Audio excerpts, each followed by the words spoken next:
Hello friends, welcome to our channel crypto talk point. यहाँ पर हम आपके लिए लाते हैं क्रिप्टो की दुनिया से जुड़ी हुई खबरें।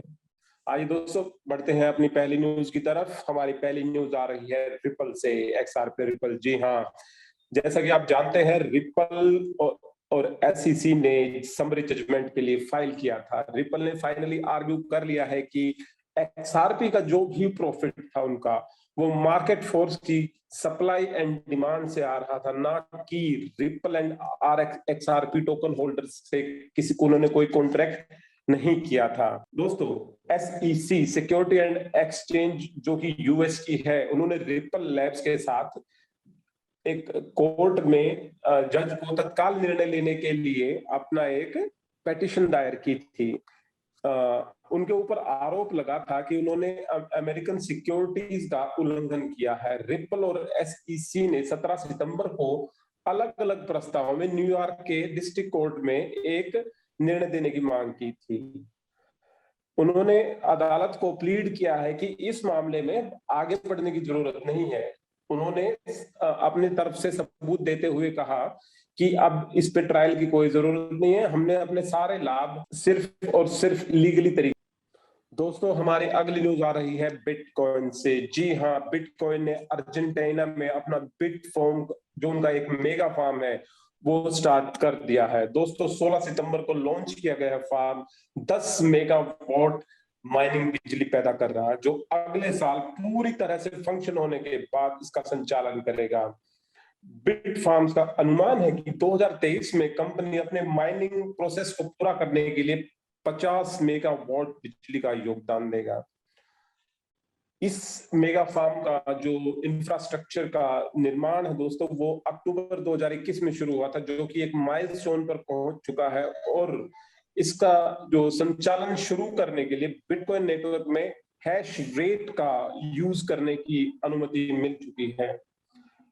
शुरुआती तौर पे अर्जेंटीना की जो गवर्नमेंट थी, उन्होंने इसकी आलोचना की थी कि ये ऊर्जा संकट पैदा करेगा, परंतु जैसे उन्होंने उनकी चिंता को दूर किया और एक ही बहुत ही कम्पिटिटिव रेट पे उन्होंने जो इलेक्ट्रिसिटी है वो खरीदी है, जो कि लगभग $0.02 है।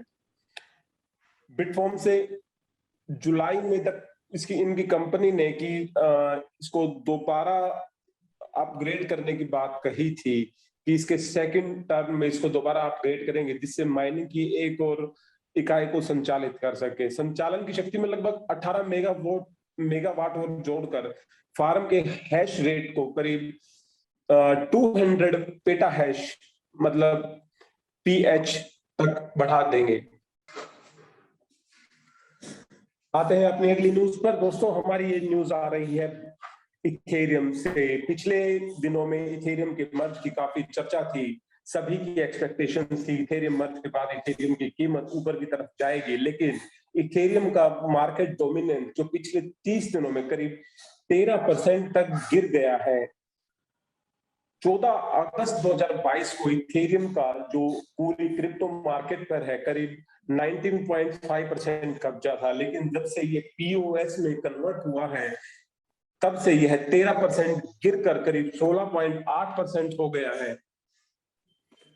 दोस्तों, 14 अगस्त को इसकी कीमत करीब $1996 थी और अब इसकी कीमत करीब $1300 के आसपास आ गई है, जो कि काफी कम है। उस टाइम पे इथेरियम का मार्केट कैप करीब $240 बिलियन था और अब ये घटकर करीब 240 से करीब घटकर $166 बिलियन हो गया है। जबकि दूसरी क्रिप्टो करेंसी बिटकॉइन का उस समय करीब जो मार्केट कैप था $470 बिलियन था, जो घटकर ज्यादा घटा नहीं है, उसमें इतना काफी कम लॉस हुआ है। पिछले 24 घंटे में ईथर करीब 5.8% और पिछले 7 दिनों में करीब 22% नीचे है। और लास्ट टाइम, आज से 10 महीने पहले जब ये अपनी पीक पे था, तो तब से अब तक इसकी कीमत में करीब 70% तक की गिरावट आई है। बाकी इसके ऊपर आने वाला टाइम में बताया, क्योंकि अभी भी मार्केट का डाउन ट्रेंड चालू है। आइए आते हैं अपनी अगली न्यूज पर। दोस्तों हमारी अगली न्यूज आ रही है लूना की।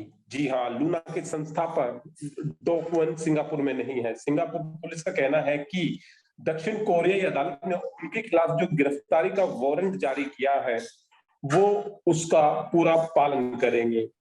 हालांकि क्वन ने जोर देकर कहा है कि वे भागे नहीं हैं, पर पता नहीं वे अभी कहाँ छुपे हुए हैं। जो सिंगापुर पुलिस फोर्स है एसपीएफ, उसने कहा कि हम कोरियन गवर्नमेंट के आदेश का पूरा पालन करेंगे और उनकी जांच एजेंसियों के साथ पूरा सहयोग करेंगे, पर अभी दो कौन सिंगापुर में नहीं है। दोस्तों ये थी खबरें अभी तक। हमारी लेटेस्ट खबरों के लिए जुड़े रहिए हमारे चैनल के साथ। शेयर कीजिए, सब्सक्राइब कीजिए और बेल आइकन पर बटन दबाना ना भूलें।